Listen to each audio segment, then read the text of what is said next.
Good morning, everyone. It's a beautiful day in southern Arizona.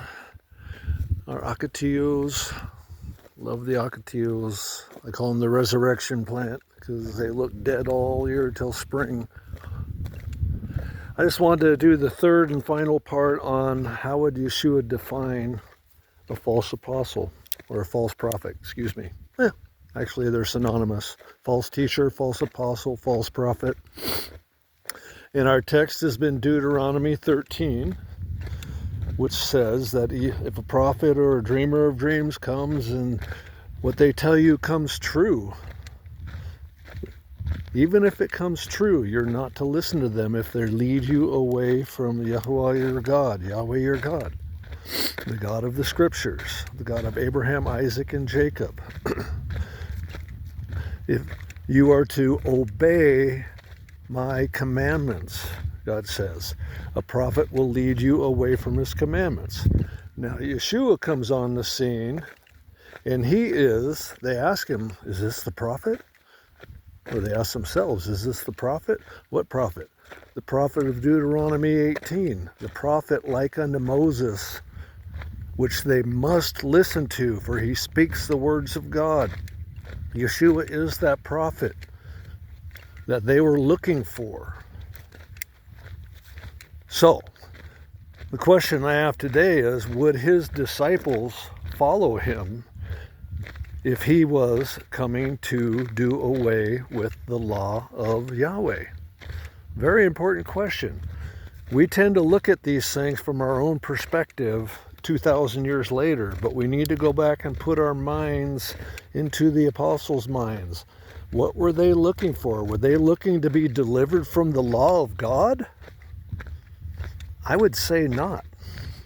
What they were looking to be delivered from was the Jewish laws that were added on top of the laws of God, what they would call the oral law, what we would call today the Talmud. They were also looking to get out from under the Jewish traditions of men. These are laws on top of laws. This is what Yeshua had a problem with the Pharisees. You just bind men with these laws upon laws, not God's laws, men's laws, and you make it impossible for them to even understand the law of God or keep it. The law of God is the simplicity that Yeshua is bringing. Men bring traditions and add on to the law of God and add their traditions and their own laws and make it impossible to see the law of God. The Pharisees were not law keepers, they were law breakers. Yeshua said in John 7, Moses gave you the law, but not one of you keeps it. So, what were the disciples looking for? I can assure you they believed Deuteronomy chapter 6. If you do these commandments, this will be your righteousness, or this will make you righteous in my eyes. I can assure you they believe Deuteronomy 13, that any prophet that tells you to not obey God's commandments is a false prophet. And when they were looking for the deliverer, the Messiah, the prophet like unto Moses, they were looking for someone to teach the law of God in clarity. This is why Yeshua came and said, I did not come to abolish the law, and I'd put in parentheses, but I came to abolish men's laws and men's traditions. Anyone that does not teach and do the law of God will be the least in the kingdom. Anybody that does do and teach the law of God will be the greatest in the kingdom. And if your righteousness does not exceed that of the scribes and Pharisees, who were hypocrites, you won't even be in the kingdom. So, what were the disciples, what was their thoughts about the law? I believe they believed in Psalm 1, that the one who meditates on the law day and night will bear fruit pleasing to God and will pass his judgment.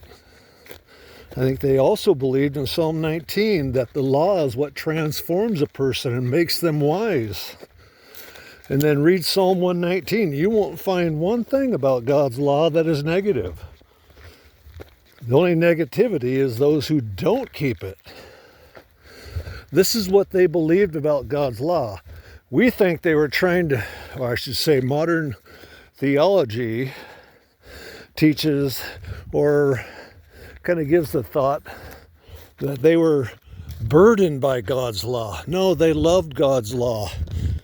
Yeshua came to clarify it and take the religion out of it and just say these are the commandments of God, and they produce love for him and each other. So they were not looking to get out of the law, and they were not looking for someone to release them from the law. So would they accept the modern Jesus who did the law and so we don't have to? My opinion is they would be appalled by that. They would consider that blasphemy. This is a tradition of men that we've created against Yeshua's own words and against the words of his apostles. They all speak of the law and the commandments as a good thing. We just misunderstand Paul's works of a law. If you look in the Greek, it does not say works of the law. It says works of law or a law. That's a whole nother study. Paul himself said, I believe everything written in the law and the prophets and do my best to do them, to live blamelessly before God and men, because I know there's a resurrection of righteous and unrighteous coming. James calls it, coming from Psalm 119, the perfect law of liberty. It's the law that sets us free from sin. It is the definition of sin and righteousness. Doing it makes us righteous.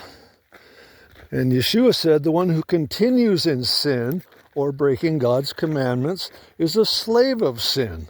So the law sets us free from sinning against our Creator. Do we really think that Jesus came to deliver us from that which sets us free? Did you know that the Bible never presents the law as a negative, always as a positive? So the disciples were not looking to be released from the law. I believe in Deuteronomy 30, or somewhere in Deuteronomy, I always get it mixed up. God says, my laws are not too difficult. They are not difficult. That's repeated in 1 John chapter 5. John read the Bible, and he said his laws are not difficult. This is how we love God and love our brethren, by obeying his commandments, which is his law. So, would the disciples have followed a law-breaking or a law-abolishing Messiah? Not on your life. They were looking for one like Moses who would come and teach the law of God in clarity. Their leaders were false shepherds that led people away from simple obedience to God. They led them away from covenant loyalty. They led them away from a life of obedience that would lead to freedom, not bondage. We have turned this upside down. And we do not preach the gospel that was presented to his apostles in those days. If we presented to them the gospel that we preach today, they would have ran. And I mean that sincerely. Yeshua did not come to abolish the law, did not come to do it so we don't have to. He came to create a new covenant whereby we could enter and walk faithfully with God. And the result of that is a reward of eternal life. That's what Yeshua said in John chapter 5. That's what Paul says in Romans 2 and Romans 6. That's what all the apostles believed. The gospel has been turned upside down. Check me out with the scriptures. I think you'll find that I'm not incorrect on this. I'm not saying I know everything, but this has become abundantly clear to me after walking in evangelical Christianity for 16 years, then deciding to read the Bible afresh and anew.